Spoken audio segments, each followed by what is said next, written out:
Hey guys, tonight we're diving headfirst into the wild and strangely glamorous world of medieval beauty standards where having the complexion of a fainting ghost wasn't just a look, it was a status symbol. So, before we get going, take a second to like the video and subscribe, but only if you're really into the kind of content where we talk about how people used to bleach their skin with vinegar and rub crushed pearls on their faces. Yeah, it's gonna get weird. And I'd love to know where you're watching from. Drop your location and the time down in the comments. It always amazes me how global this community has become. All right, Dim. The lights, maybe turn on a fan. If you're into that background hum that feels like white noise for the soul. And let's slide into this beautifully bizarre medieval rabbit hole together. So in today's world, if you've got a nice tan, you might look like you've just come back from a beach vacation or a yoga retreat. But in medieval Europe, nah. Tan meant you were working the fields, sweating under the sun, possibly plowing something that wasn't metaphorical. And that meant, brace yourself, you were probably poor. Back then, looking pale was the ultimate social flex. It said, I'm too wealthy and important to ever step into the sun. My only job is being ethereal and vaguely ill-looking. This wasn't your garden variety ivory skin tone either.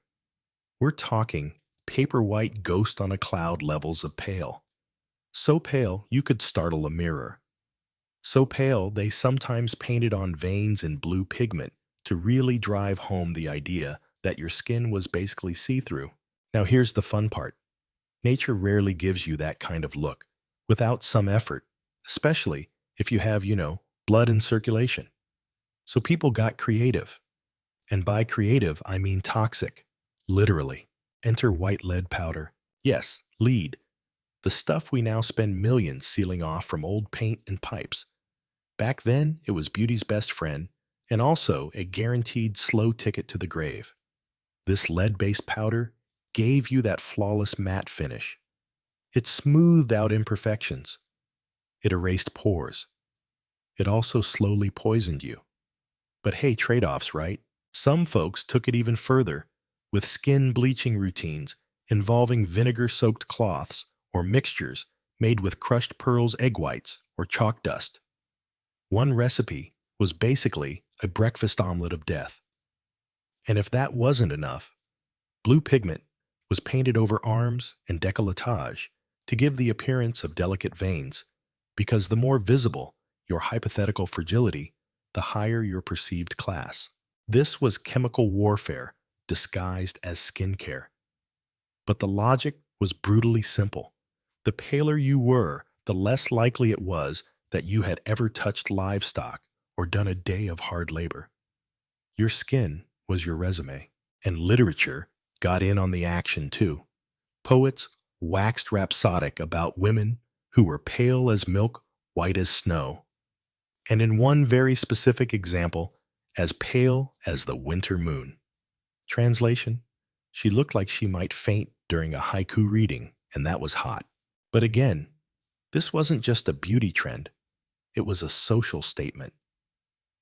Looking fragile meant you didn't need to be functional. Pale skin was shorthand for privilege, for the kind of life where you lounged indoors, reading Latin verses while sipping watered wine, not one where you were ankle-deep in mud, yelling at goats. And this commitment to looking beautifully undead was not a one-product situation. People layered their products like they were building a cathedral on their faces. There were mercury-based rouges to add a splash of color to all that ghostly white and egg whites brushed over the skin to create a shiny glazed look.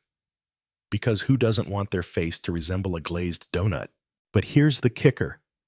All of this, every powdered cheek, every hand-painted vein, every pore covered in chalk dust, was not just about personal preference. It was about identity. It was a way to broadcast wealth purity and a very firm refusal to ever harvest wheat. Of course, this beauty came at a cost. Chronic fatigue, skin ulcers, hair loss, and eventual death were not uncommon side effects of long-term lead exposure. But nobility often chose a slow decline over looking even vaguely like a milkmaid. And don't think men got off scot-free.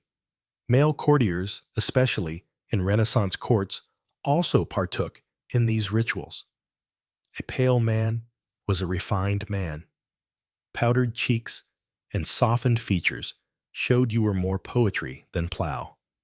It was about elegance. Image was everything, which brings us to one of the most eyebrow-raising beauty obsessions of the entire medieval period literally, the high forehead trend. You see, having a tall, smooth forehead wasn't just desirable, it was considered divine. A high forehead suggested intelligence, nobility, and oddly enough, access to holy vibes. The bigger the forehead, the more you looked at like someone who spent her days thinking deep thoughts while staring wistfully out castle windows. To get this look, women didn't just pluck their eyebrows, they plucked their hairlines. Inch by inch, they pushed their hairlines further back, creating a blank canvas of forehead that could rival a small chalkboard. Some even used hot cloths, vinegar, and tweezers. Others went full medieval DIY with mixtures involving quick lime cat dung and vinegar-soaked leeches. Because nothing says elegance like burning your own scalp with garden supplies. Eyebrows. Total no-go. In fact, eyebrows were seen as a disruption, a hairy distraction from the serene lunar landscape that was your high-rise forehead. Tweezers, pumice stones, wax arsenic, and yes, even more quicklime were deployed to eliminate them. Entire grooming routines were built around making sure no rogue brow hair ever dared to break the smooth perfection. Art reinforced this. Paintings of noble women often show them with impossibly high hairlines, serene expressions, and foreheads you could project a play on. And if you didn't have the time or tools to pluck yourself into perfection, you faked it. Women drew their hairlines higher, wore strategically placed headbands or veils that covered the lower half of the brow area, sort of a medieval filter. And this trend wasn't localized. It spread like wildfire through England, France, and Italy. Artists praised it, poets romanticized it, and noblewomen pursued it with religious fervor. If your face didn't begin near the crown of your head, were you even trying? All this sounds intense, right? But we're just getting started. Because medieval beauty wasn't just about what you put on your face. It was what you took off, covered up, dyed, burned, or glorified beyond reason. Once you've extended your forehead into real estate territory and eliminated all signs of brow rebellion, you might think your medieval beauty journey is complete. But oh no, we're just now stepping into the gloriously bizarre world of blush. Yes, the humble cheek tint, innocent in today's makeup kits, but back then, it walked a tightrope between divine youthfulness and full-blown sin. See, a soft pink glow on your cheeks was the medieval version of saying I'm youthful fertile and still have the will to live, which in those days was pretty impressive by age 28. A gentle blush hinted at health and modesty. But here's the twist. If your cheeks look too rosy, you might be mistaken for someone of questionable moral character. Or worse, a French courtesan. The horror. Now, obviously, makeup still happened. It just had to be discreet. Blush couldn't look like it had been applied with intent. It had to appear as though your skin just naturally flushed that way when you heard a mildly scandalous poem or saw a priest trip over his own cassock. But modesty didn't mean skipping the rouge, it meant pretending you weren't wearing any. Women got resourceful. Beet juice, crushed strawberries, mulberries, even wine sediment. Yep. Leftovers from last night's chalice were repurposed for glam. These natural ingredients offered a soft, believable tint. But of course, the wealthy had to take things up a notch with crushed insects. That's right. Cochineal, a pigment derived from beetles, was used to create deep reds.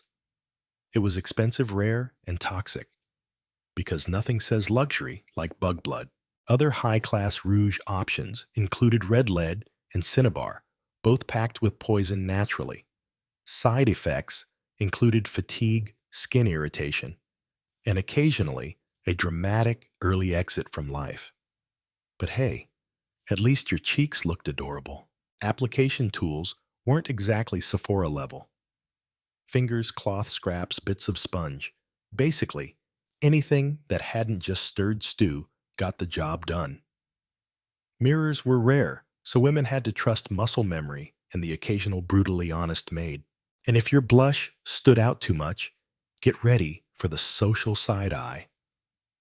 You might be accused of imitating prostitutes, or worse, drawing inspiration from the French, which in certain corners of Europe might have been considered worse than heresy. Subtlety was the name of the game. Even if someone complimented your rosy glow, the only acceptable response was to blush harder and mutter something about the chilly wind. Even nuns got in on it. Not officially, of course, but legend has it that on feast days, some cloistered women would add a dab of beet juice to their cheeks. Because when you're celebrating the Lord, a little pop of color doesn't hurt. Next, we've got to talk about hair. Specifically, the kind of hair that made people believe you were kissed by the light of angels.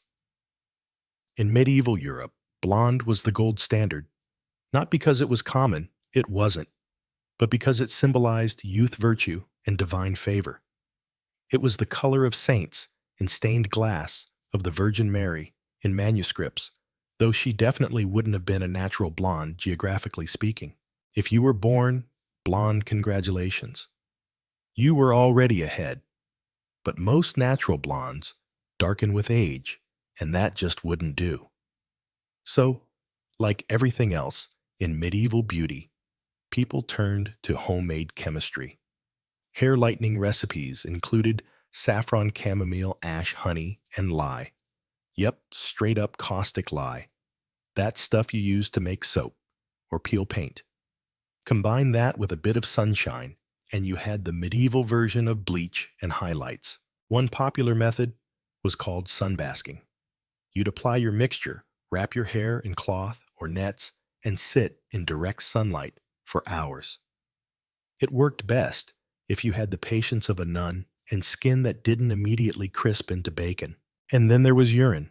Some hair lightening potions called for it believed to be particularly effective at lifting color. Whose urine? Well, that part was disturbingly vague. But hey, if it gave your locks that angelic shimmer, people were willing to overlook the source. Hair texture mattered too. The ideal look, long, loose, wavy locks that cascaded like a divine curtain. It was meant to suggest purity, innocence, and possibly the ability to summon forest creatures. But, and this is key, only unmarried women could show off that flowing hair. Once you were married, those strands got locked down tighter than a monk's wine cellar. Why? Because uncovered hair on a married woman was considered dangerous. Not just socially, it was seen as morally compromising. Like protect the public, dangerous. So once you said, I do your hair, was banished under veils, nets, and head wraps. The full head covering ensemble had layers, the coif a tight linen cap topped by a veil, maybe under a wimple which wrapped under the chin. You basically turned into a walking sandwich of linen and modesty. But fashion has always evolved. Noble women began styling these coverings with silk threads, beads embroidery, and even tiny bells. Because nothing says subtle elegance like jingling when you turn your head, some women got cheeky with their modesty. They'd let a single curl slip out, or wear a translucent veil that technically counted as covered, but still showed off their beautifully sunbaked and possibly urine-enhanced hair. These were the rebels of the wimple world, pushing medieval fashion loopholes to the limit. Hair wasn't just about attraction. though it was a cultural signal. In many medieval communities, covered hair meant you were virtuous. Uncovered hair meant you were reckless or French, and no one wanted to be accused of being French unless they were literally from France. Men had hair standards too. Flowing locks, especially thick golden ones, were romanticized in poems and paintings. Think knights with shampoo commercial hair charging into battle. But again, the appearance of effortlessness was key. Looking like you cared too much was not the vibe. And speaking of height, because in medieval beauty, verticality was a virtue, let's talk about hennins. Those cone-shaped hats that looked like upside-down ice cream cones with a veil pouring out the tip. They were the status symbol of the late medieval period. A hennin wasn't just a hat, it was a declaration. I'm rich, I'm noble, and I can't fit through most doors. Some of these hats reached 2 feet high. Crafted from fine silks, brocades, and wire frames, they were aerodynamic marvels that doubled as fire hazards. Women would stuff their hair up into the cone or shave their foreheads further back to get that ideal perch. Because yes, the high forehead thing still applied. There were variations too.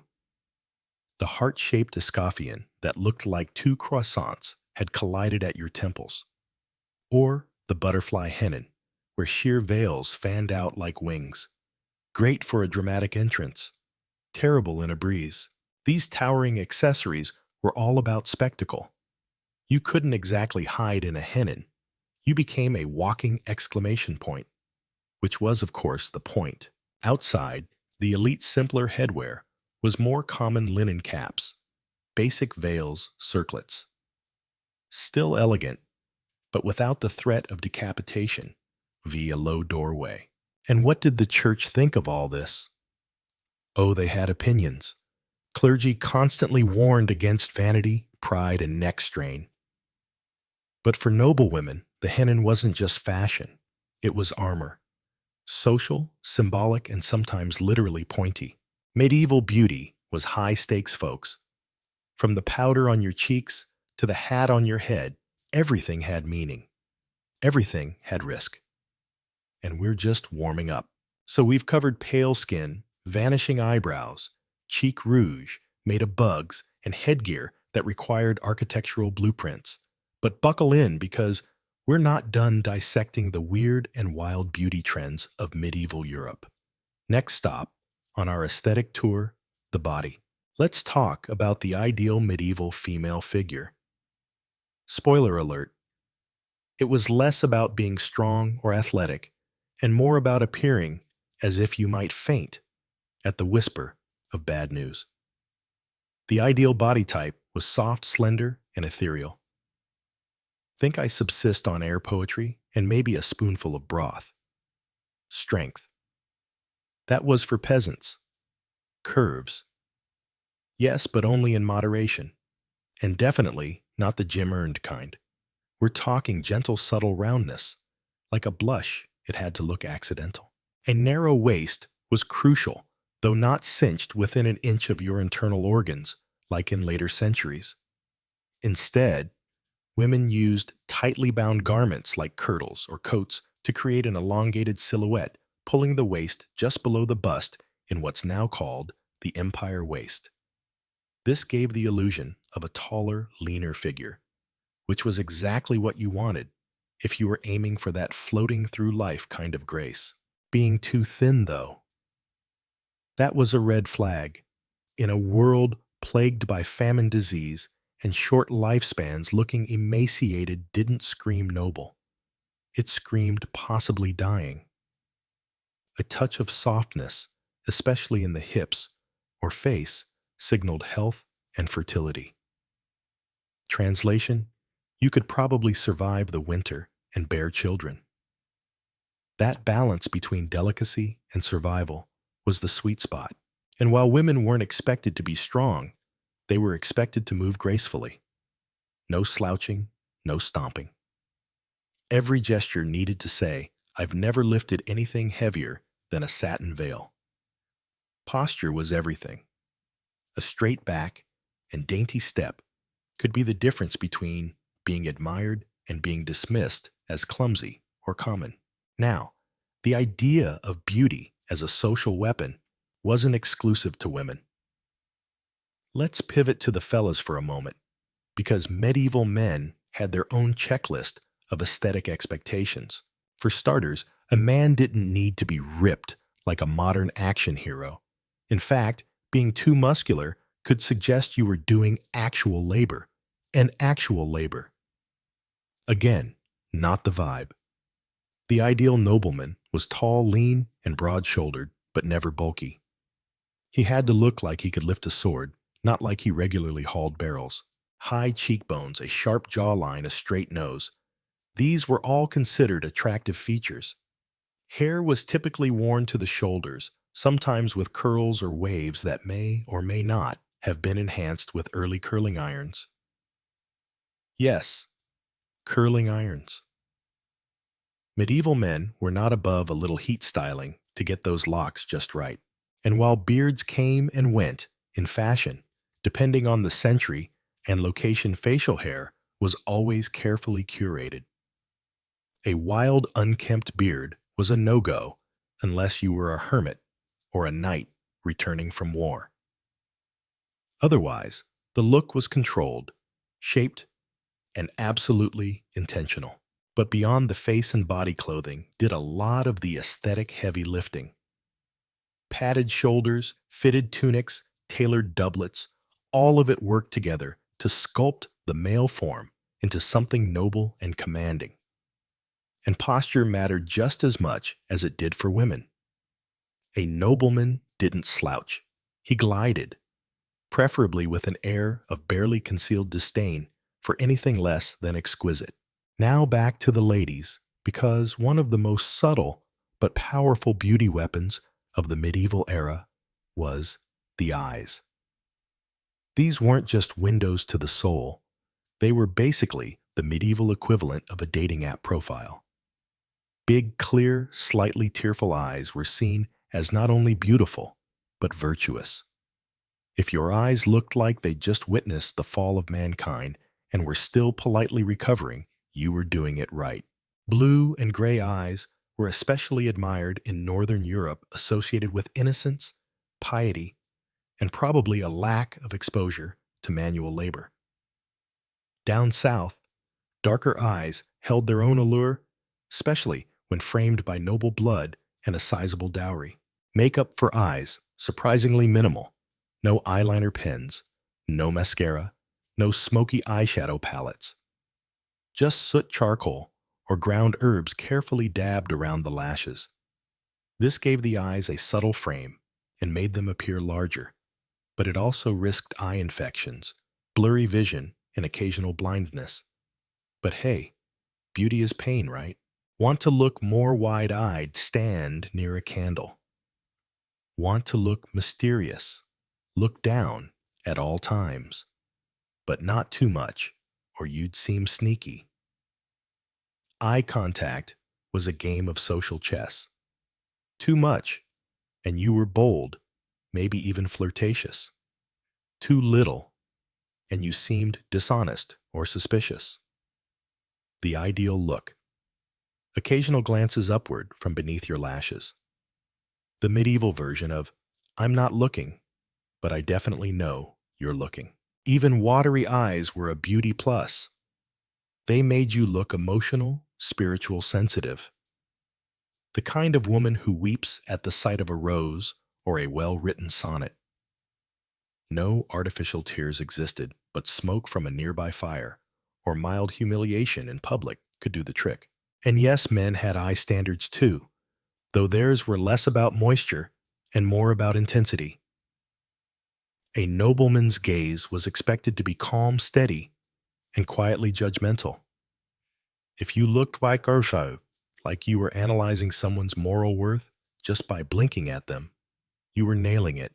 Now, let's take a quick breath, because we're about to get into a topic that medieval poets avoided like the plague breath, as in what your mouth actually smelled like. We romanticize the past a lot, but let's be real. Minty fresh breath was not the standard.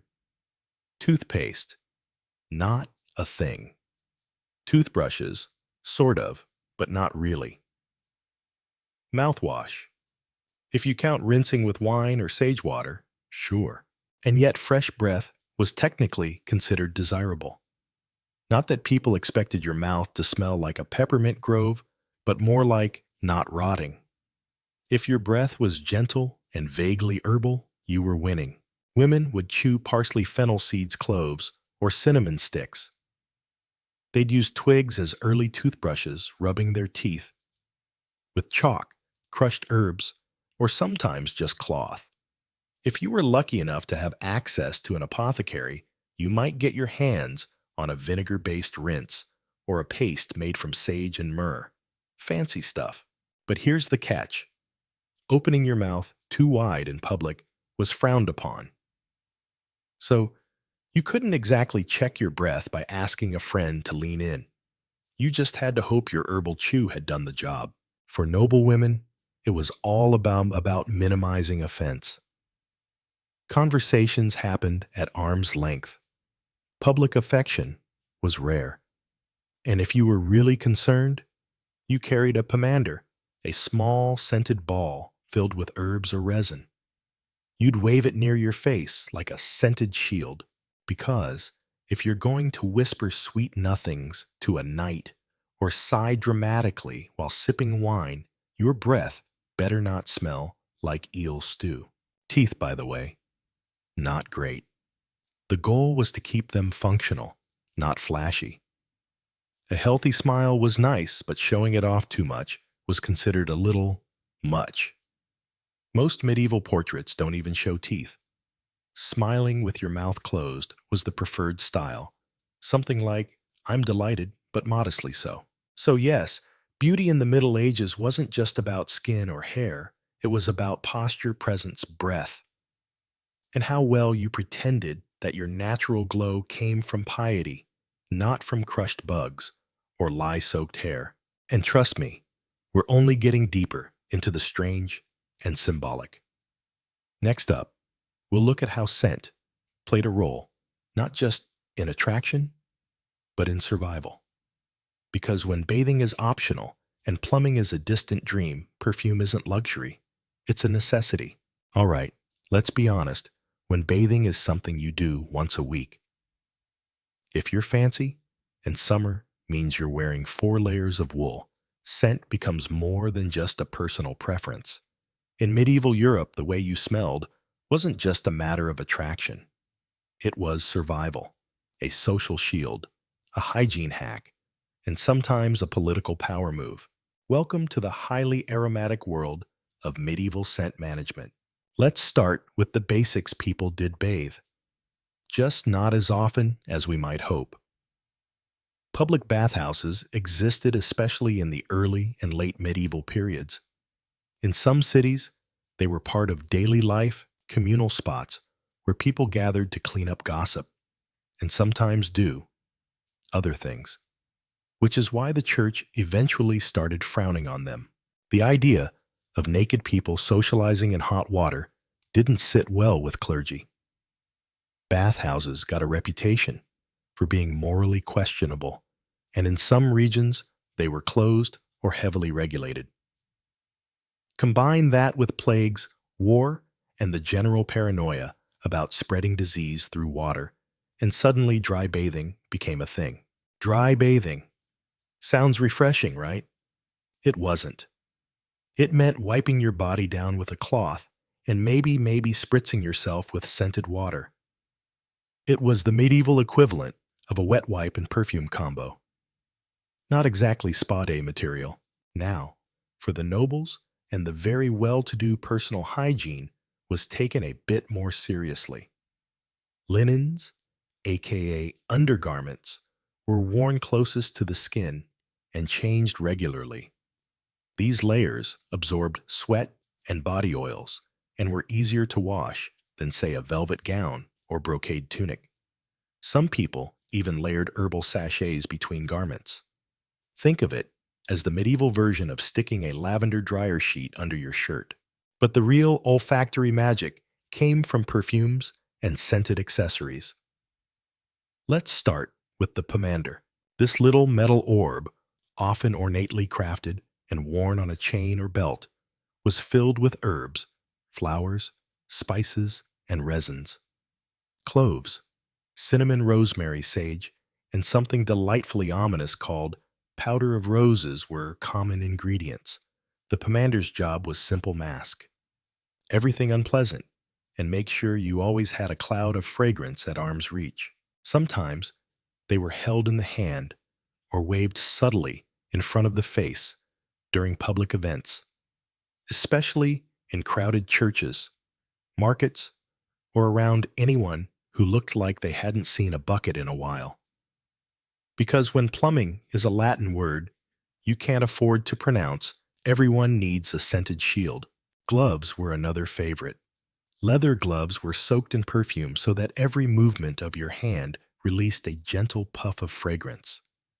Imagine shaking someone's hand and walking away thinking they smelled like cloves and power. That's medieval charisma. Perfumed handkerchiefs, combs, and even hair accessories were common among the upper class. Some noblewomen dusted their hair with scented powders or rinsed it with floral water, rose, lavender, sometimes vinegar infusions. Did it help? A bit. Did it make you smell like a bouquet marinated in salad dressing? Also, yes. Now let's not pretend this was limited to women. Noblemen were just as committed to not smelling like horses and anxiety. They, too, used perfumed items, sashes, gloves, even undergarments treated with herbs or essential oils.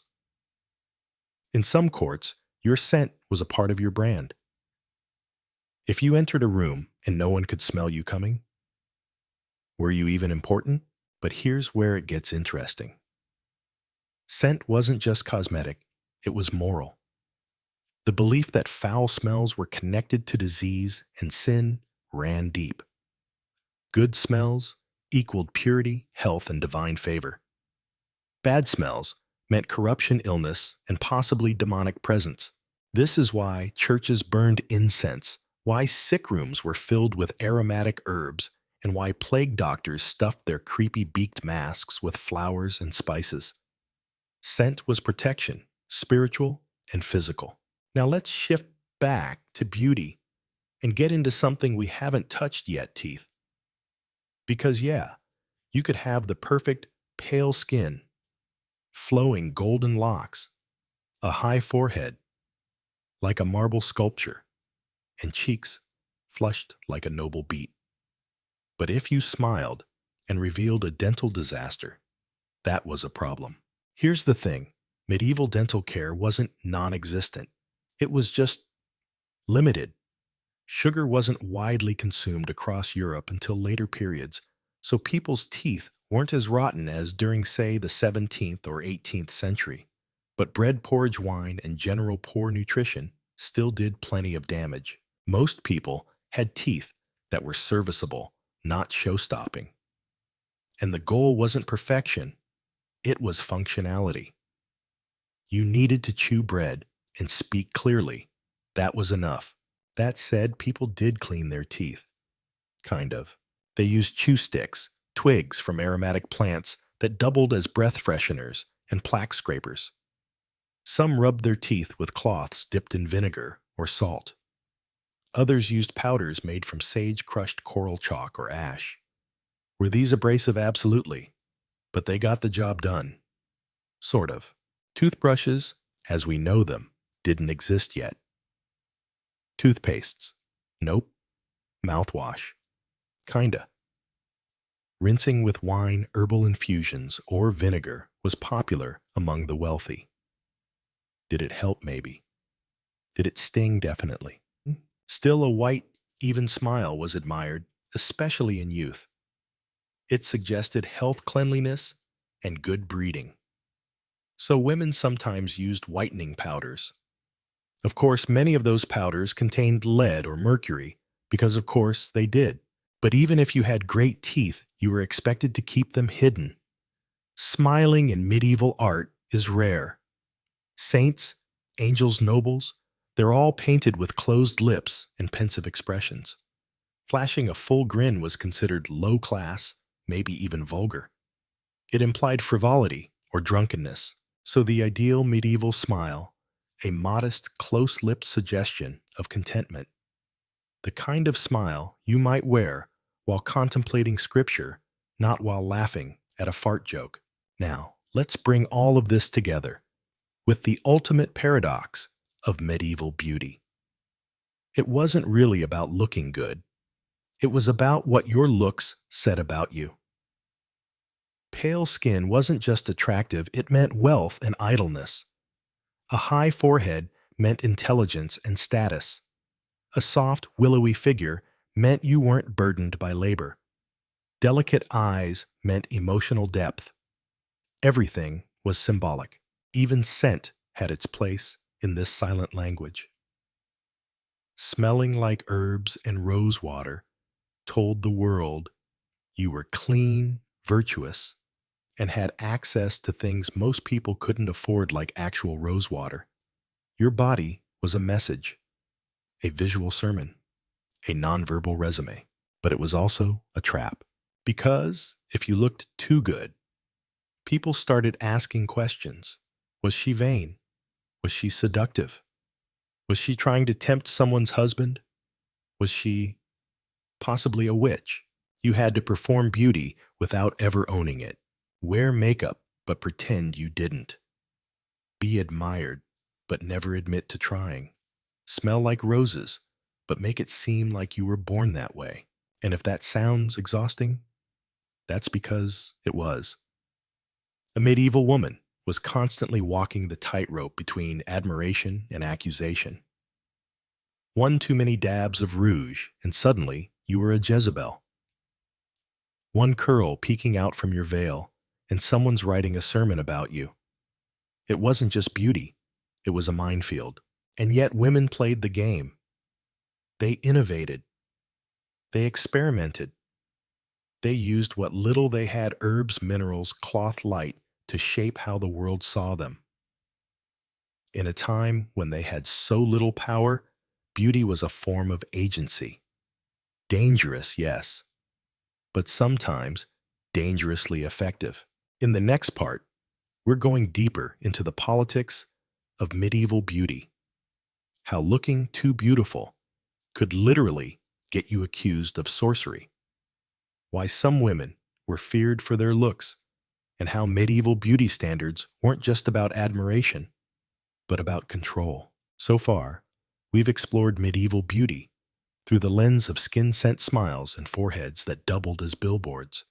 But now, we're entering a darker chapter, because in the Middle Ages, beauty wasn't just admired, it was feared, it was regulated, and in the wrong context, it could be deadly. Let's start with this uncomfortable truth: medieval beauty standards weren't just about looking appealing, they were about enforcing control. Women's appearances were tightly policed by the church, society, and even the law.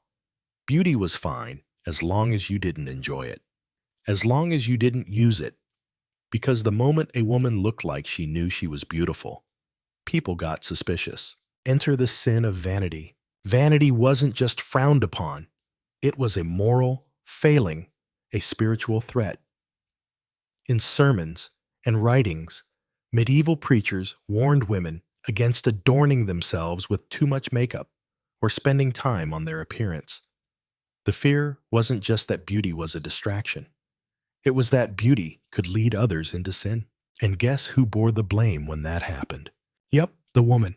This mindset didn't appear out of nowhere. It traced all the way back to Eve. Medieval theology leaned hard into the idea that Eve's beauty and curiosity had doomed humanity.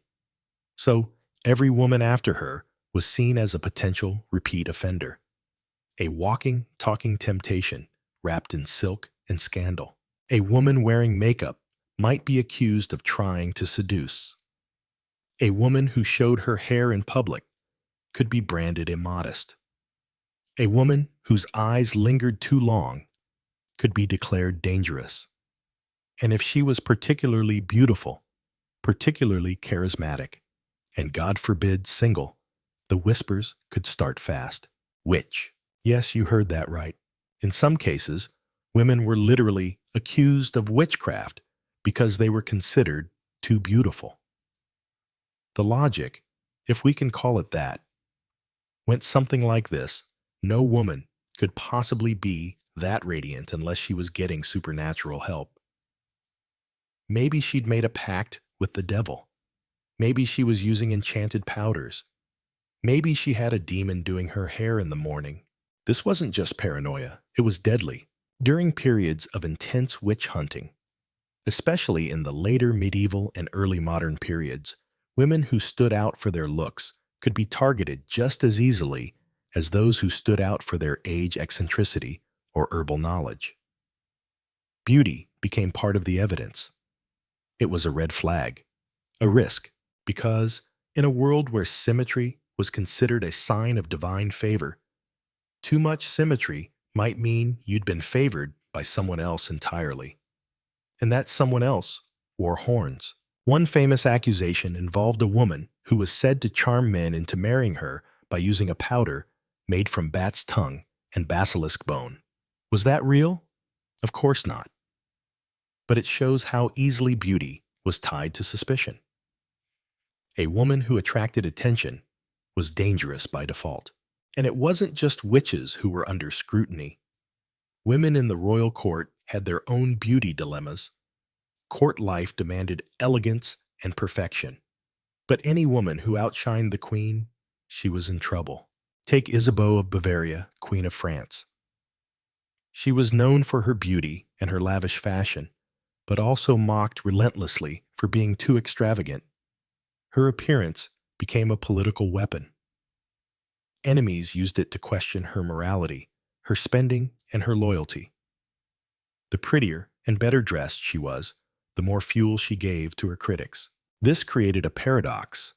Women had to look beautiful to succeed, but not too beautiful. They had to be admired, but never envied. Elegant, but modest. Presentable, but not provocative. If that sounds exhausting, it's because it was. Even saints weren't safe from the beauty trap. Take St. Agnes, a teenage martyr from the early 4th century, whose story was wildly popular in medieval Europe. She was praised for her chastity and her refusal to marry. But medieval writers also couldn't stop talking about her beauty, her radiant face, her shining hair, her graceful figure. It was said that pagan men lusted after her, but she remained pure.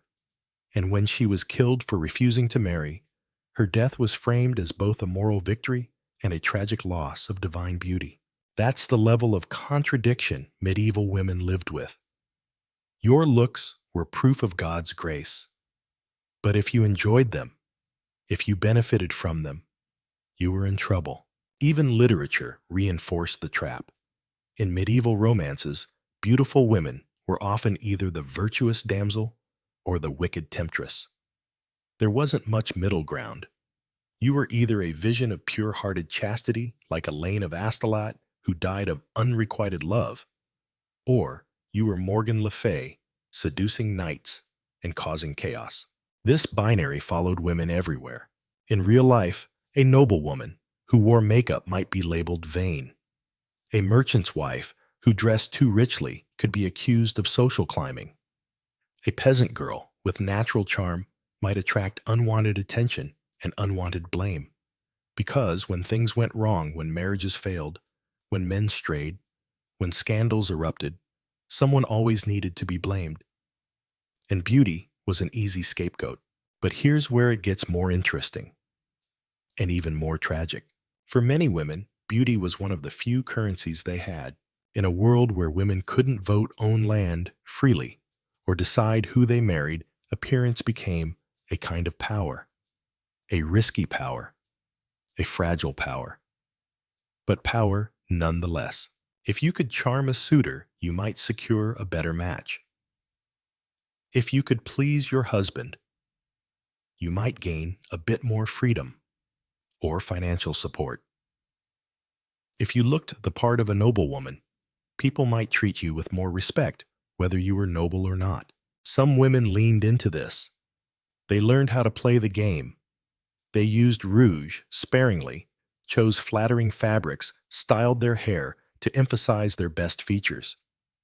They studied the art of graceful movement, of subtle glances, of making an impression without seeming to try. It was beauty as survival. Others had it forced on them. Girls as young as 12 were coached in how to appear modest, virtuous, and attractive to potential husbands. Their bodies were shaped by fashion, their faces scrutinized by relatives, their every gesture weighed for what it might say to the outside world. And still others rebelled. Some women wore men's clothing, cut their hair, or refused to marry. Some entered convents to escape the constant pressure of appearance and courtship. Others simply lived quietly, refusing to play by the rules, even if it meant social exile. In all these cases, beauty wasn't just about looks. It was a language, a trap, a weapon, a mask, sometimes all four. And while we might laugh at some of the medieval beauty rituals today, painted veins lie bleached hair, eyebrows plucked into oblivion, the pressures behind them feel hauntingly familiar. Look good, but not too good. Be modest, but noticeable. Be beautiful, but not powerful. Sound familiar? So, the next time you see a medieval portrait with a woman gazing serenely into the distance, her skin like porcelain, her forehead as wide as a scroll, her hair tucked perfectly beneath a silk veil, know that she's not just a fashion icon.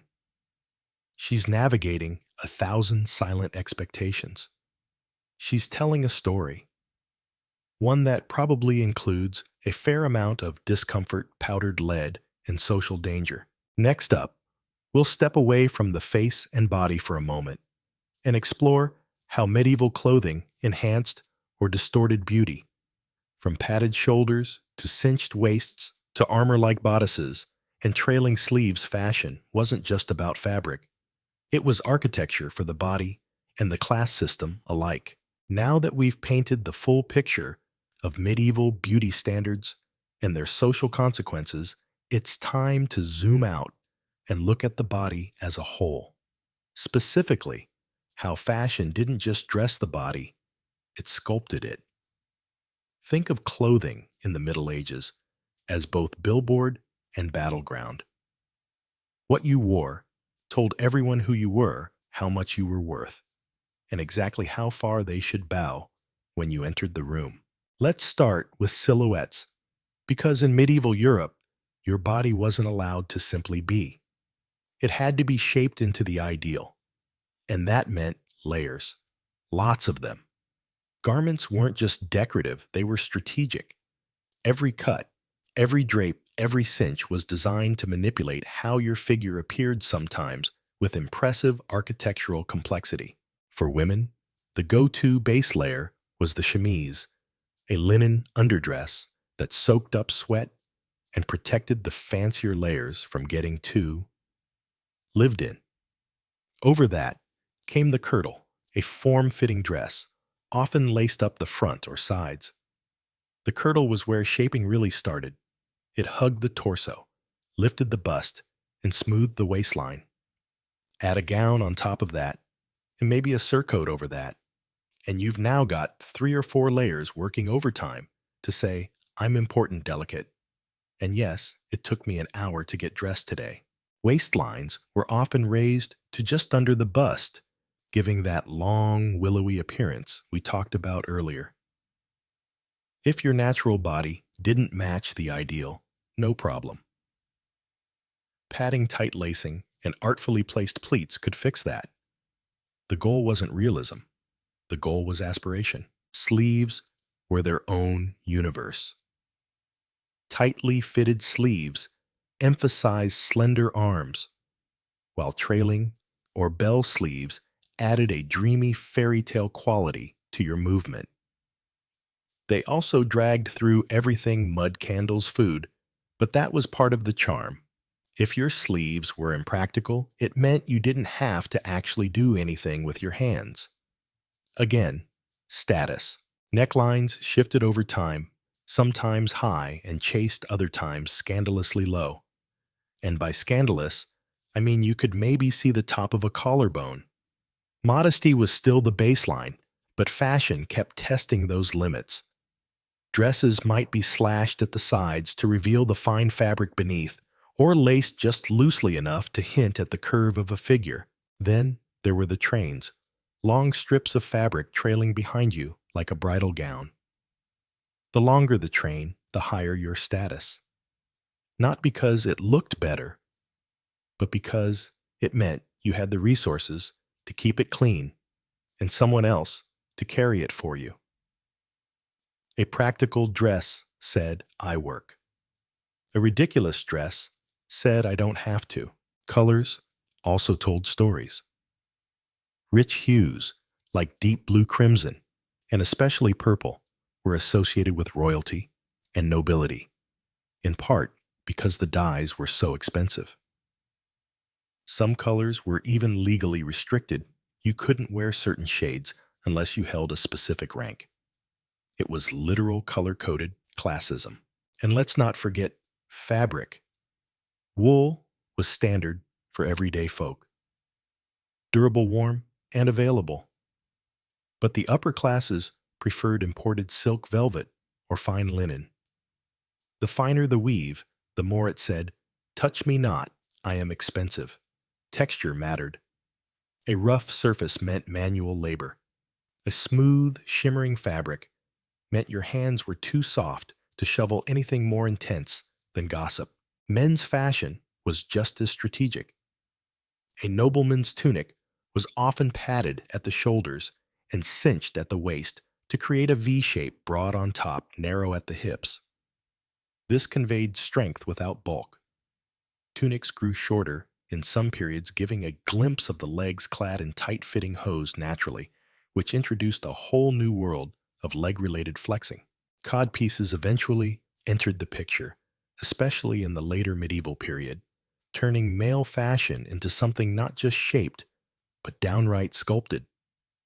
They were padded, tied, and sometimes absurdly decorated. Why? Because, even in the Middle Ages, someone decided that subtlety was overrated. Men, also, layered undershirts, tunics, doublets, cloaks.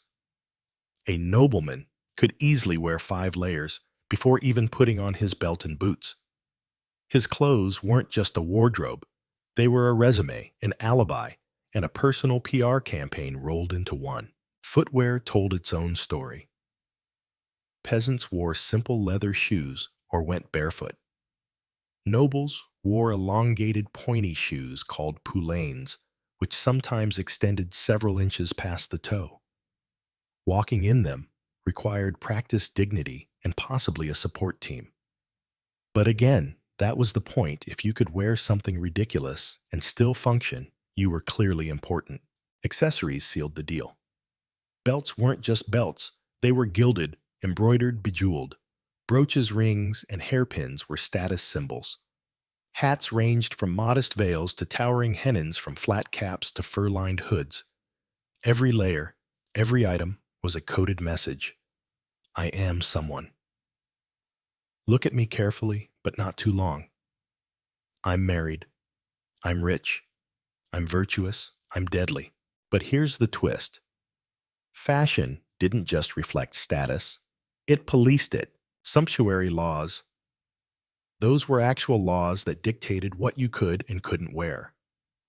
Based on your class were all the rage in medieval Europe. If you were a merchant and wore fur reserved for nobles, you could be fined. If a noblewoman dressed in a gown too luxurious for her station, scandal. These laws were meant to prevent social climbing through fashion, because heaven forbid a well-dressed commoner be mistaken for someone above their station. Even color was restricted by law in some regions. Only royalty could wear purple. Only certain officials could wear crimson. Wearing the wrong shade could get you kicked out of church, barred from court. or worse labeled as presumptuous. In a world where appearances meant everything, these laws were the velvet rope keeping the social order intact.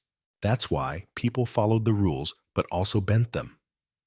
Clever women would use accessories or trim to mimic richer outfits without violating the law. A servant might save up for a single silk veil. A merchant's wife might add just enough gold embroidery to hint at nobility without crossing the legal line.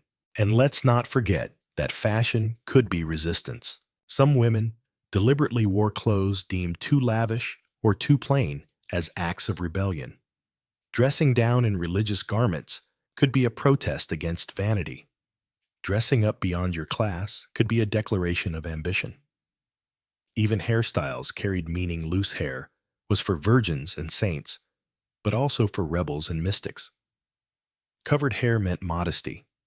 A single uncovered curl could be scandalous or revolutionary. Through all of this, fashion remained both armor and performance. You wore your place in society like a second skin, and every stitch, every seam, every fold was part of the story. Beauty didn't live in the body alone. It extended into everything you wore, how you moved in it, and what it said about your past, your present, and your future. And just like skin or scent or teeth, clothing was a double-edged sword. It could elevate you or mark you for punishment. It could cloak you in virtue or strip you bare in judgment. Because in the Middle Ages, beauty wasn't a choice. It was a script, one you performed every day whether you liked it or not. In the next section, we'll explore how medieval beauty intersected with art and portraiture, how painters, poets, and sculptors shaped the beauty ideals of their time, and how their depictions created the blueprint for what we still think of as classic beauty centuries later. Now that we've walked through the dresses, the silhouettes, the scented tricks, and the high-maintenance hairstyles, let's step into the world where all of that beauty got recorded and reinterpreted art. Because in the Middle Ages, beauty didn't just exist in the mirror. It lived in paintings, sculpture, illuminated manuscripts, stained glass, and poetry. And here's the wild part. What we think of today as classic beauty, porcelain skin, golden hair, high cheekbones, symmetrical features, wasn't just born from biology. It was designed. Let's start with portraiture. Noble families didn't just commission portraits because they loved a good likeness. These weren't snapshots. They were status symbols. A portrait was a political move, a marital asset, a way to say, "Look at my daughter. Isn't she delicate and marriageable? Please send your wealthiest son." And what did these portraits show? You guessed it, everything we've talked about. The women were pale, snow white, or candle wax pale. Their foreheads were enormous, their brows non-existent. Hair was barely visible, tucked behind sheer veils or rolled into delicate braids. Their mouths were small lips pursed modestly. Eyes gazed downward or to the side, serene and emotionless. They were draped in fine fabrics, surrounded by symbolism, roses for purity, books for virtue, falcons for nobility. These weren't just pretty pictures. They were visual resumes curated down to the angle of the neck. And here's something worth noting. Most of these portraits were idealized. They weren't realistic in the way we might expect. The artists painted not the real woman, but the ideal woman. A girl of 16 might be made to look 20. A widow of 35 might be painted as she appeared in her youth. The skin was smoothed, the features refined, the clothing updated to reflect the latest court trends. Sound familiar? It's like the medieval version of Photoshop. That's why medieval art is so consistent with its beauty standards, because artists were working from templates. These weren't candid portraits. They were symbols. The goal wasn't to capture individuality. It was to express virtue, status, and the ever-important marriageability. This is also why you'll notice that many women in medieval art look strikingly similar. Their features blur together in a way that feels a little eerie, like they were all drawn from the same model, and in a way they were. They were drawn from the same template of ideal femininity, and it didn't stop at paintings. Illuminated manuscripts, those beautifully decorated books with tiny illustrations in gold and jewel tones, also featured idealized women. Often they appeared in religious or courtly love contexts, playing harps, offering prayers, or being wooed by knights. Even if they were allegorical figures, like Charity Prudence or Faith, they looked the part, glowing skin, soft features, eyes full of virtue. And let's talk about sculpture for a moment. Gothic cathedrals featured stone figures of saints, queens, and biblical women carved into their facades. Again, these women shared the same look: elegant, placid, impossibly serene. Hair-hidden hands, clasped lips, sealed in eternal prayer. Beauty in stone, untouched by time or emotion, which honestly was kind of the goal. In medieval Christian art, beauty often symbolized divine grace. If someone looked beautiful, it was a reflection of their inner holiness. This wasn't about attraction. It was about virtue, which is why even angels and Virgin Mary figures looked more like courtly ladies than women from the Middle East. Historical accuracy was irrelevant. Symbolism was everything. But this also worked in reverse. In religious paintings, ugliness was a visual cue for sin. The devil was hideous. Heretics were deformed. Temptresses were sometimes given exaggerated features: sharp noses, squinty eyes, overplucked brows. The idea was that your soul showed through your face. If you were evil, you couldn't possibly be beautiful. It's a troubling idea, and it laid the groundwork for centuries of problematic assumptions about appearance and morality. And then there was poetry, because medieval poets were the original influencers. They didn't just describe women, they defined them. Courtly love poetry, in particular, created an entire genre of idealized beauty, often written by knights and nobles who were trying to sound deep while simultaneously flirting. These poems praised women for their eyes like stars, skin like milk, hair like gold, and voices like birdsong. They were called ladies, fair maidens, bright, or damsels of the dawn. And if that sounds a little extra well, courtly love was all about dramatics. One of the most famous examples is the Blazon, a type of poem that itemized a woman's body, part by part, praising each in turn. Your hair is like silk, your forehead like ivory, your neck like a swan. You get the picture. It was a verbal portrait, one that followed very specific beauty rules. These poems didn't just reflect the ideals, they reinforced them. So, if you're wondering how all these strange standards became so entrenched, here's the answer. They were everywhere. In the paintings, in the cathedrals, in the books and the songs. Every creative medium repeated the same message: pale, passive, soft, and symmetrical equals good. Anything else equals suspicious. Even mythology and folklore followed the script. Fairies were beautiful and deadly. Witches were ugly and dangerous. Princesses were pure, perfect, and probably in need of rescue. This binary echoed through stories for centuries, and while it might feel outdated, now it's had a long shadow, because the idea that beauty equals goodness and ugliness equals danger. That didn't end in the Middle Ages. It survived the Renaissance. It survived Victorian England. It survived Disney. And in many ways, it still lingers in the way we see faces, bodies, and even behavior today. But let's not forget, for every idealized woman, Carved into marble or painted onto parchment, there were real women behind the scenes. Women who may not have had perfect foreheads or pearl white skin. Women who laughed too loud, worked in the sun, wore practical shoes, and didn't sit around waiting to be immortalized in someone's manuscript. They weren't always in the art, but they were always there.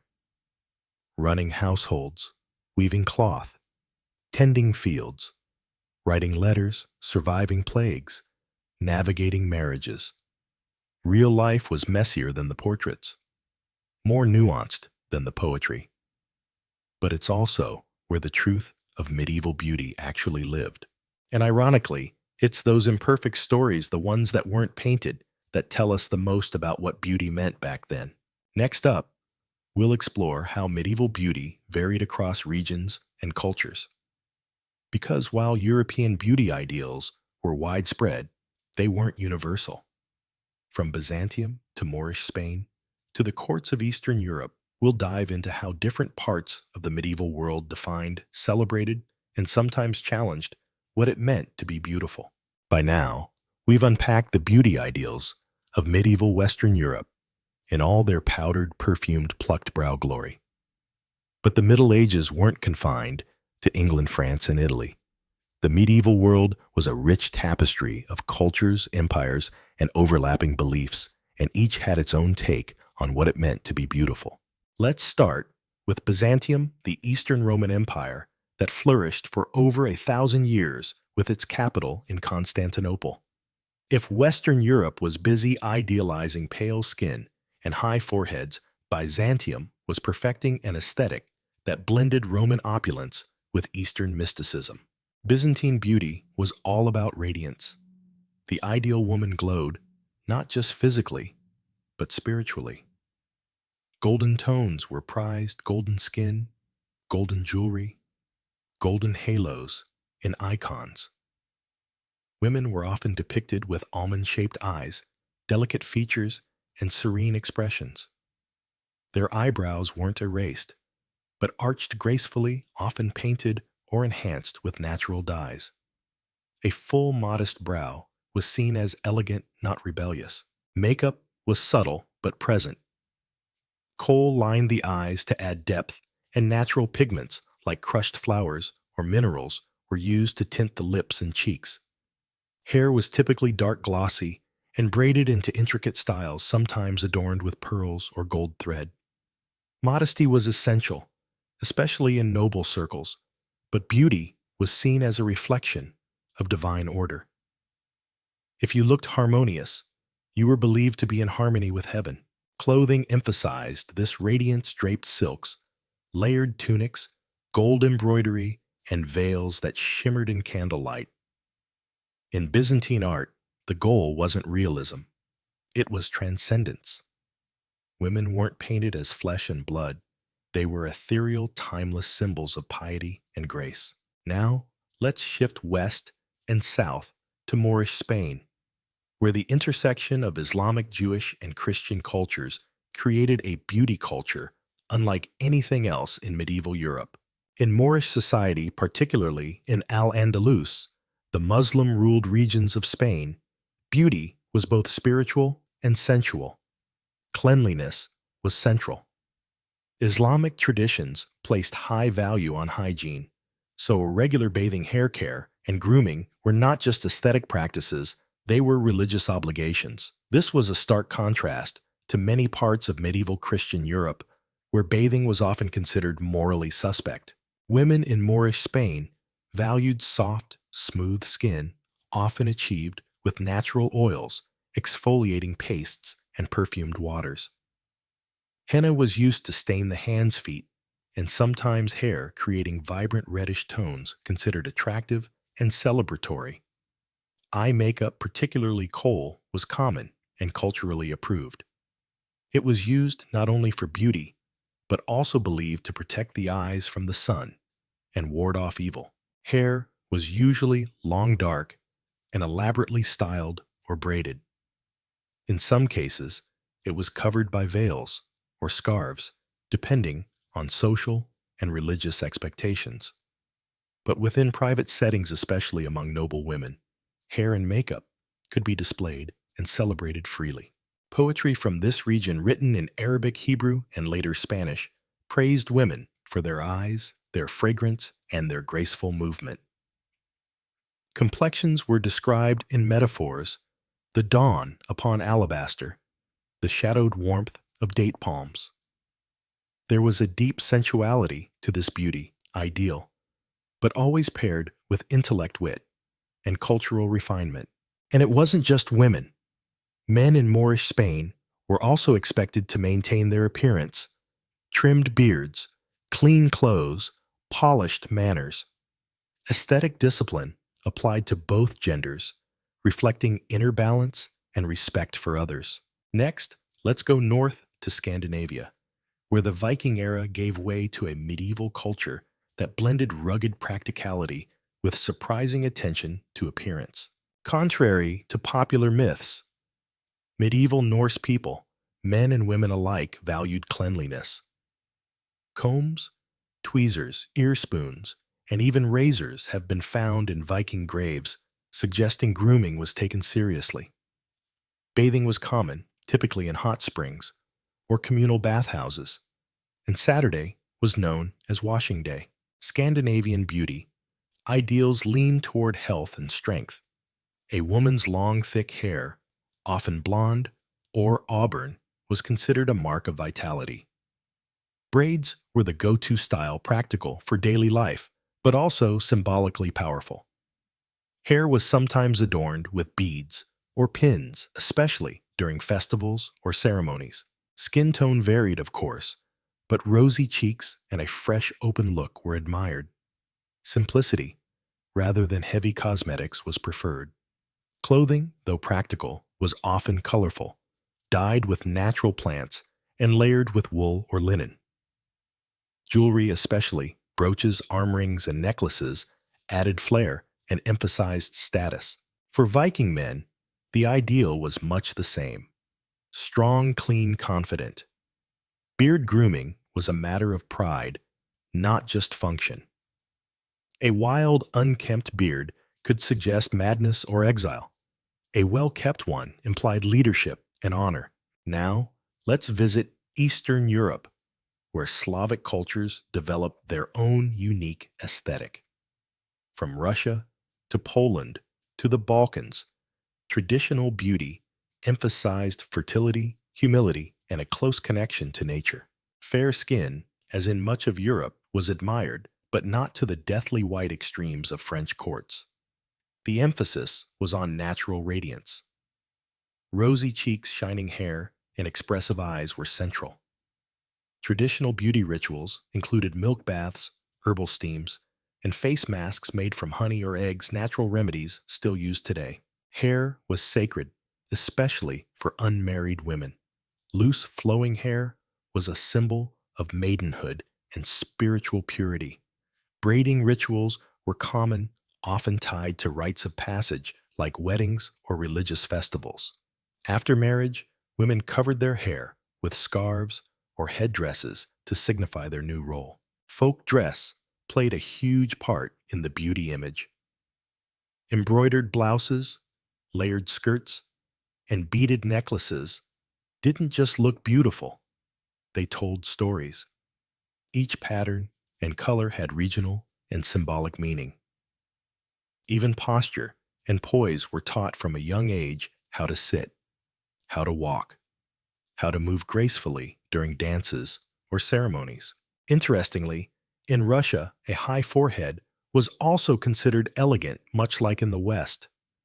Some women even shaved the front of their hairline to achieve that serene, expansive look. But overall, Slavic beauty leaned toward the wholesome and vibrant: a woman who could bless a field with her smile, then plant it herself. So what's the takeaway from all this? Beauty in the Middle Ages was not one size fits all. While Western Europe had its powdered faces and corseted waists, the rest of the world celebrated different traits: radiant strength, sensuality, simplicity. Some emphasized spiritual harmony.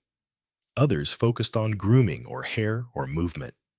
Some painted their eyes with kohl, others used henna or scented oils, and some simply braided their hair and wore colors that meant hope, love, or harvest. But across all cultures, one thing stayed the same. Beauty was never just about looks. It was a language, a code, a cultural mirror. And while the tools changed from lead powder to olive oil, from brocade gowns to linen tunics, the purpose remained consistent: to belong, to express, to survive. Whether it was the shimmer of a Byzantine veil or the scent of Moorish rosewater beauty in the medieval world, was always a conversation between the body and the world around it. In the next section, we'll shift our gaze forward, exploring how these medieval beauty standards influenced the Renaissance and beyond, and why some of these centuries-old ideals still show up in fashion media and body image conversations today. Now that we've wandered through the courts of Byzantium, the perfume-scented salons of Moorish Spain, and the frostbitten rituals of Scandinavia and Eastern Europe, it's time to take a step forward to see how medieval beauty standards echoed through time, reshaping themselves as Europe transitioned into the Renaissance and eventually the modern world. Because here's the truth. While corsets may be gone, the high foreheads, the pale complexions, the impossible standards of femininity, they never really left. They just evolved. Let's rewind briefly to the late 1400s when the curtain started to rise on the Renaissance in Italy. Art was changing, science was stirring, and beauty, well, beauty was about to get a classical reboot. But it didn't start from scratch.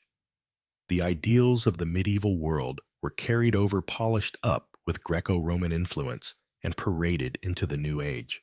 Take the Renaissance portrait, especially those painted by artists like Botticelli, Leonardo da Vinci, and Raphael. What do we see? Women with impossibly pale skin, long flowing hair, often golden, high foreheads still popular from the medieval trend, eyes downcast, lips slightly parted, soft and passive expressions. Sound familiar? Even Botticelli's famous The Birth of Venus reflects this hybrid of classical and medieval beauty. Venus is nude, yes, but she's not strong or muscular. She's slender, serene, delicate, and totally hairless. Her body is more symbol than person, a canvas of purity, not a human with a story. Why is this important? Because these images became the new template. These weren't just popular paintings. They were influencers. They shaped centuries of thought around what a beautiful woman should look like: ethereal, passive, pristine. Meanwhile, the medieval obsession with symmetry, so strongly connected to ideas of moral goodness, found new support in Renaissance science. Artists like Da Vinci studied anatomy not just for accuracy, but to understand the perfect proportions of the human body.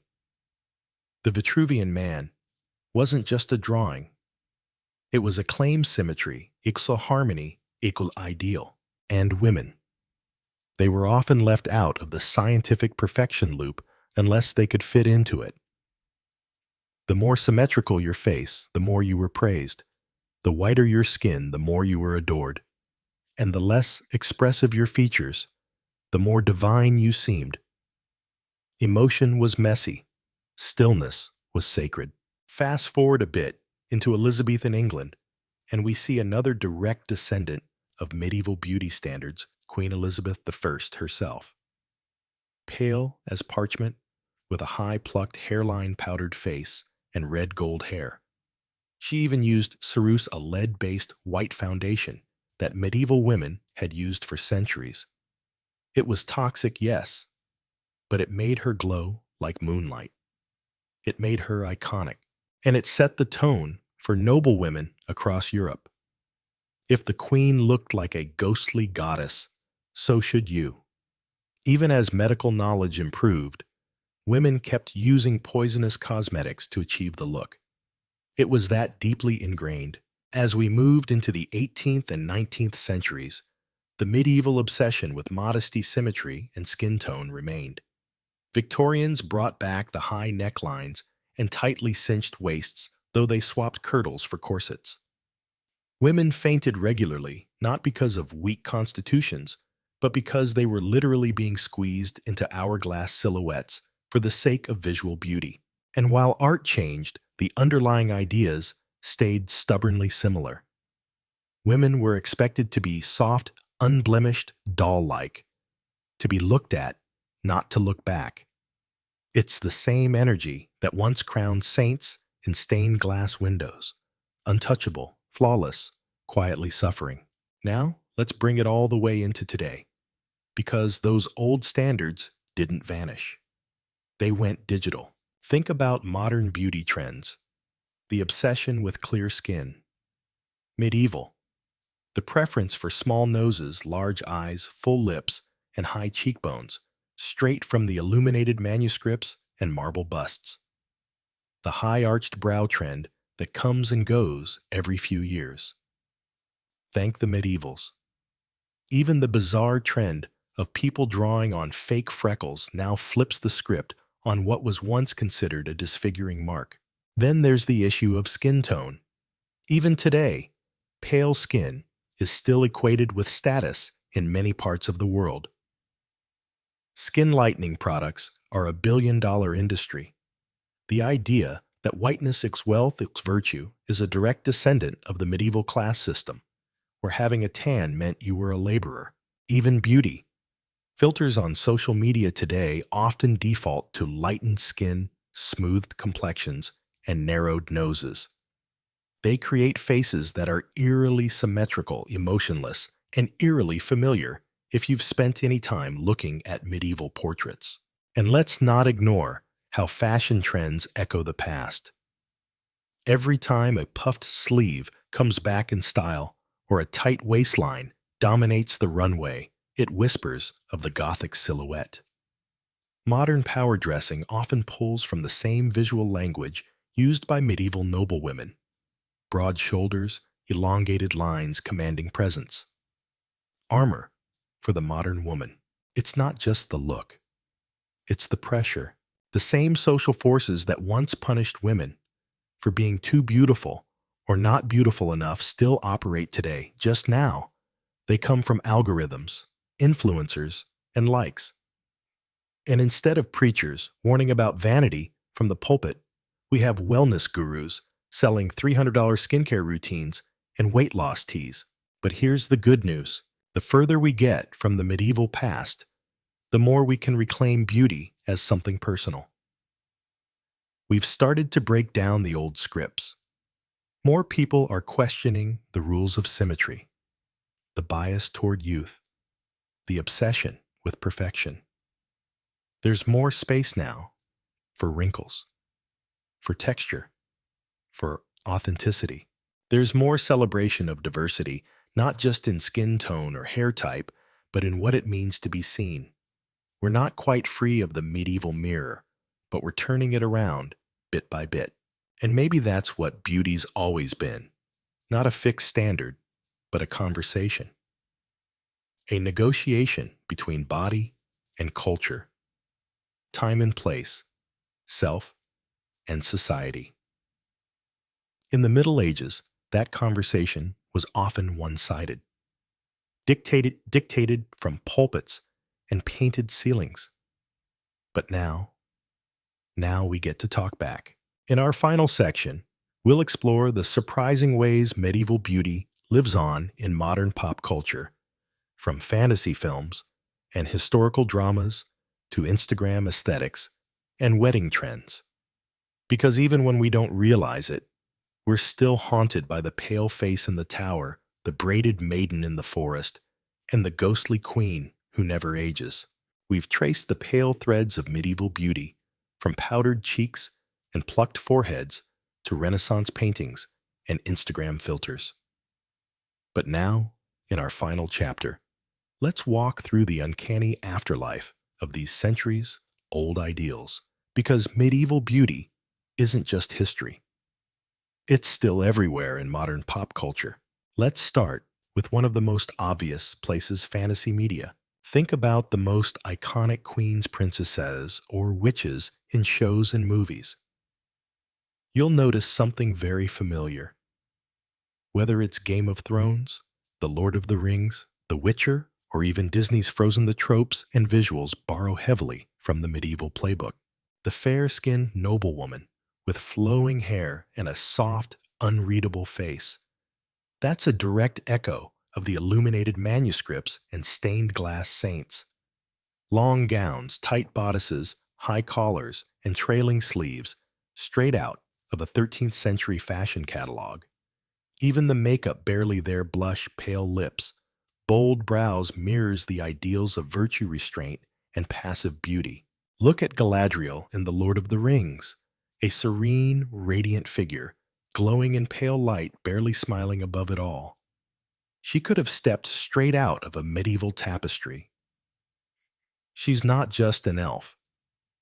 She's a living echo of the medieval idea that true beauty must be distant, otherworldly, untouchable.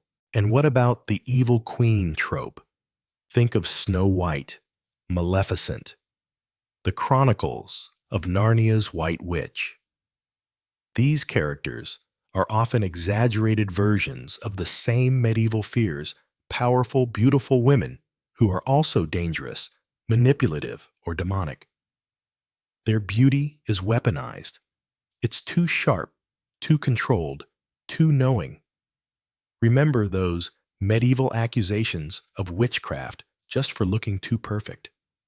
That energy still lingers in these characters. Even the princess industry, as we know it today, is coded in medieval aesthetics. Flowing gowns, fairy tale castles, tiaras, courtly manners, all repackaged versions of noble ideals from 500 years ago. The idea of a woman being rescued, being desirable but passive, being beautiful, as her main feature. That's a script that was written in the Middle Ages and hasn't been fully rewritten. And then there's wedding culture. White dresses, veils, hair pinned up makeup, subtle, posture, graceful, sound familiar.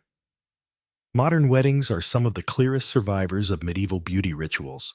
The white wedding gown didn't become mainstream until Queen Victoria made it iconic in the 19th century. But it draws heavily from earlier Christian ideals of purity and modesty that were first cemented during the Middle Ages. Even the idea of the blushing bride, demure, virginal, soft-spoken, harks back to medieval imagery of saints and martyrs. And while modern brides might personalize their look with bold makeup or alternative gowns, the shadow of the old ideals still lingers in the background. Let's shift over to fashion and beauty trends, especially those romantic cottagecore and soft girl aesthetics that have taken over TikTok and Pinterest in recent years. What do they feature? Flowy dresses, flower crowns, flushed cheeks, braided hair, dainty jewelry, barefoot poses in fields of grass. It's a sanitized, dreamy version of medieval peasant life, completely detached from the realities of dirt labor and class struggles, but unmistakably rooted in the same visual codes: natural beauty, simplicity, and soft femininity. Even high fashion sometimes leans into medieval vibes. Designers like Alexander McQueen and Dolce & Gabbana have featured collections inspired by religious iconography, court fashion, and medieval silhouettes. Rich fabrics, embroidery veils, and armor-like dresses that turn women into holy warriors or cursed queens. It's costume as commentary modern power, disguised as historical elegance. And then we arrive at social media. Filters that smooth skin, widen eyes, and shrink noses are just digital versions of the standards medieval artists once painted. Beauty apps that let you lighten your skin, add a glow, remove freckles or texture. They echo the same messages found in ancient mirrors and court poetry. Pale is pure symmetry, is virtue. Flawlessness is the goal. Even the poses we adopt in selfies, tilted heads, soft expressions, lips slightly parted, feel eerily like modern echoes of medieval portraiture. We've replaced gold leaf with ring lights, but the performance is the same. And let's not forget language. We still use words like fair to mean beautiful, a holdover from the time when fair skin was literally the definition of attractiveness. Maiden might now sound quaint, but it once carried intense cultural weight, filled with implications of innocence, purity, and of course, visual perfection. Enchanting, angelic, ethereal. These are all modern complements with deep medieval roots. But here's what's changed, and it's important. Today, we're talking about it. We're unpacking these standards. We're recognizing that beauty isn't neutral.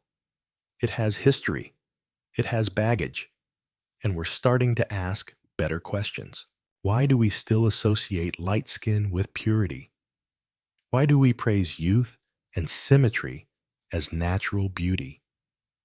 Why are we drawn to faces that show no anger, no age, no story? These aren't easy questions, but they're vital ones. Because once we know where our beauty ideals come from, we can decide what to do with them. We can choose which parts to keep, which to challenge, and which to lovingly toss into the fire. The truth is, medieval beauty wasn't all bad or all good. It was a reflection of its time, filled with religious fear, economic control, and artistic aspirations. It told women how to look, how to act, how to exist. It punished difference. It rewarded silence. And yet, within that pressure, women still found ways to express, to adapt, to survive. They painted their cheeks. They perfumed their hair. They embroidered symbols of hope into their sleeves. They wrote poetry. They whispered secrets. They walked barefoot through the same fields we now pose in for Instagram. Their voices weren't always recorded. Their faces were often erased or idealized beyond recognition. But they were there, and their stories deserve more than just a glance. So, the next time you see a medieval painting, or watch a fantasy series, or scroll past a filtered photo pause, ask yourself, whose beauty is this? Whose face shaped it? And who gets to define it now? Because history doesn't live in textbooks. It lives in the mirror. And maybe, just maybe, the most radical thing we can do with beauty today is to make it ours: messy, joyful, painful, powerful. No more plucked brows and powdered lies, just truth. And maybe a little rose water if you're feeling fancy. Thanks for strolling through the strange, gilded, and ghost-filled halls of medieval beauty with me. Sleep well.